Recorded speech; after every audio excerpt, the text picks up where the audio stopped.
Ready to rumble? Yeah. Good morning. Morning. Welcome to the what's today's date? September 30th meeting of the Harlem Community Development Corporation. There we go. Now would like to call the meeting to order. I'd like to note for the record that this meeting is being webcast.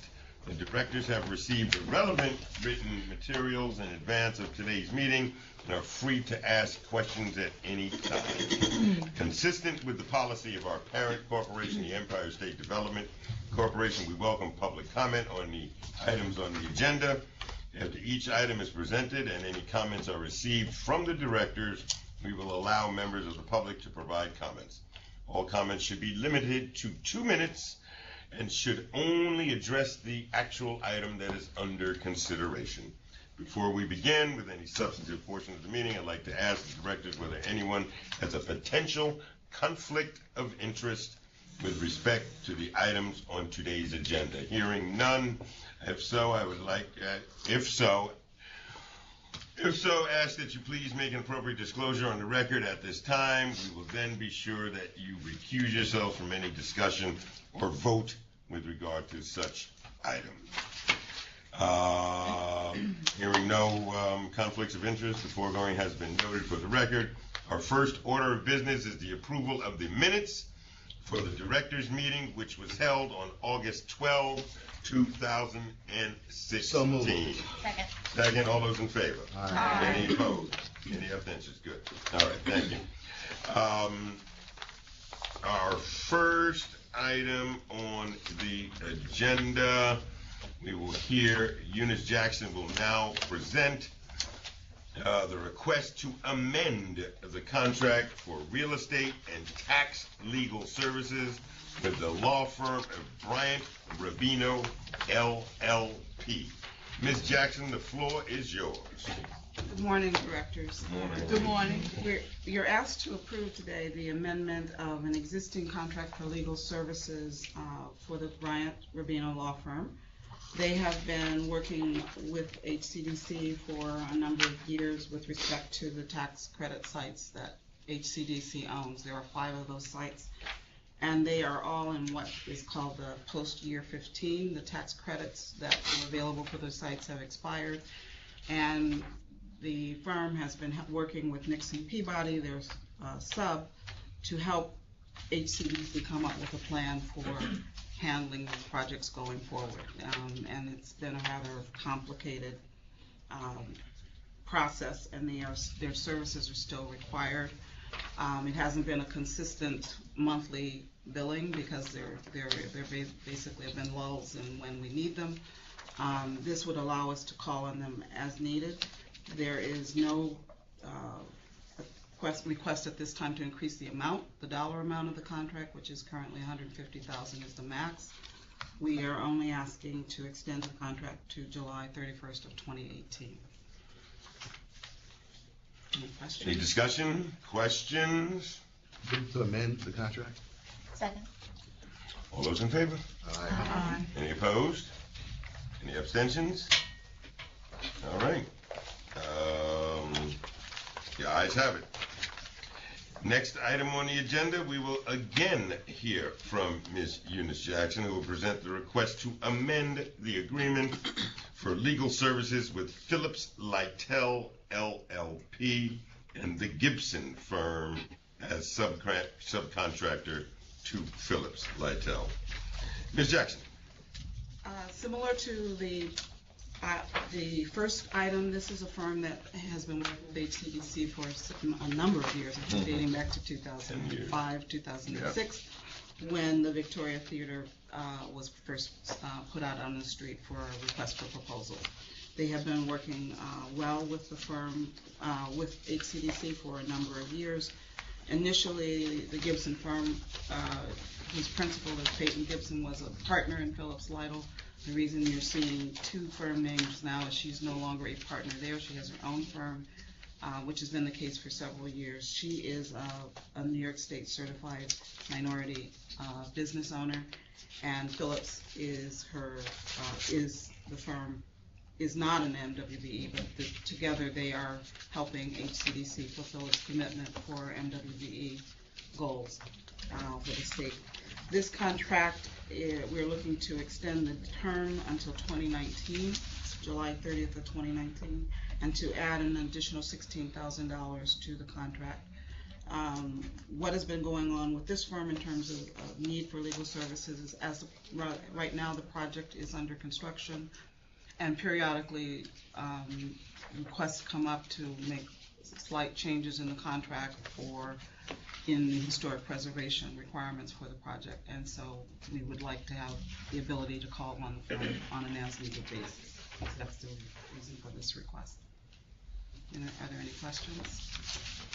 I move to amend the term and amend the additional funding. Second. All those in favor? Aye. Any opposed? Any abstentions? Thank you, thank you, thank you. Our next item on the agenda would be that of the President's Report. Curtis Archer, the President's Report. Okay, President's Report is in your folder.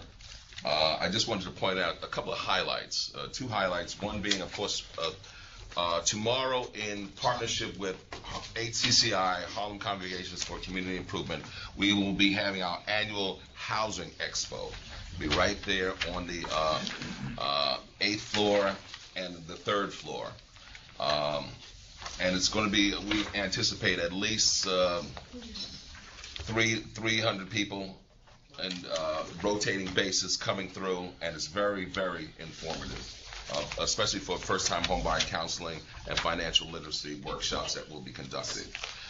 In addition, what we're also passing out here is we have updated this slightly, okay, in terms of, and Holly, based on one of the things that we had spoken about at 125th and Park, the Ian Bruce Eichner property has been removed because right now that's in discussions with the Durst organization. Right. So we're going to be updating this, but we're actually going to move it a little bit further east. We're going to actually go as far as 3rd Avenue.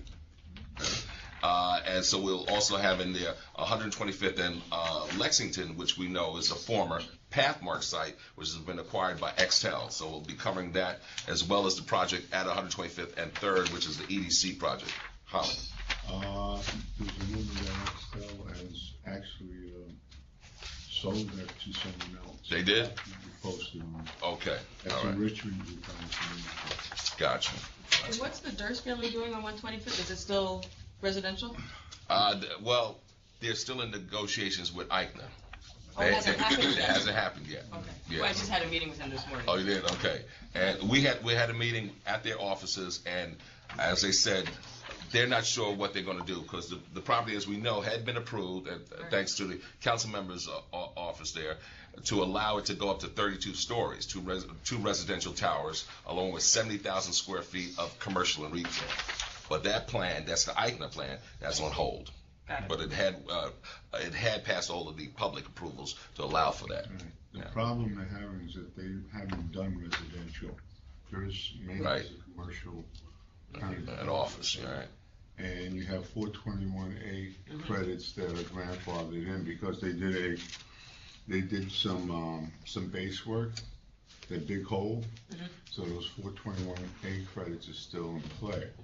So they want to try to take advantage of those, and that's why they are thinking about the affordable housing, even though that's not their main thing, John. I met with them also. They meet with everybody.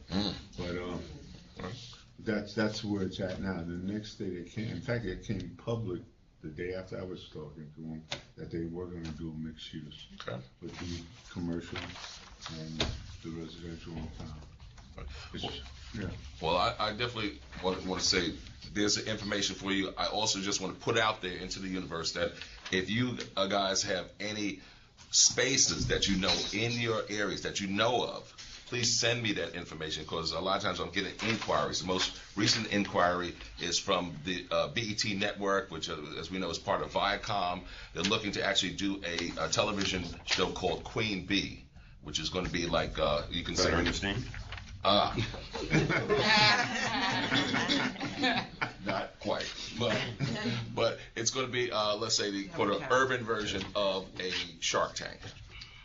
okay? So, if you have space in your catchment area that you know about, please send it to me, and I will definitely put it out there to let people know the inquiries that we get about what's available. That's it. What do you need in square footage? For that particular one, about 6,000 square. And they would love to have it with unobstructed columns, because they were looking at the Janus property stuff in West Harlem, and that has the columns, which doesn't work for them. Columns all through there. Yeah. What about? Mr. Archer, what is this that you're handing out as well? This is right, the listing of major projects along 125th Street with, of course, what they are on the back here. Like I said, this has been recently updated, but it's going to be updated further to go a little bit further east in terms of projects. Like I said, mentioned 3rd Avenue, and as well as covering also Lexington, where Extel has their stuff. Or you said Holly recently sold. Any other questions, discussion? And then you have the Ralph Lauren Cancer Center. Any other questions, discussion? Is there any new business? Any old business? Victoria update? Any Victoria update? No, they are still moving ahead. As a matter of fact, if you travel along 126th Street, you see that they've done a lot of the foundation work and removal of the asbestos. Asbestos abatement has been done, so it's moving. Historic preservation items have been taken out. Correct. And they are in storage. I thought it looked like they were in remediation. Yeah. Because you have to remove some asbestos. Yeah. There's that type of thing when I walk by. Ken? I would love to entertain a motion to adjourn. So moved. Second. All those in favor? Aye. Thank you, Ms. Keisha. Robin, Thank you. Yes. Thank you.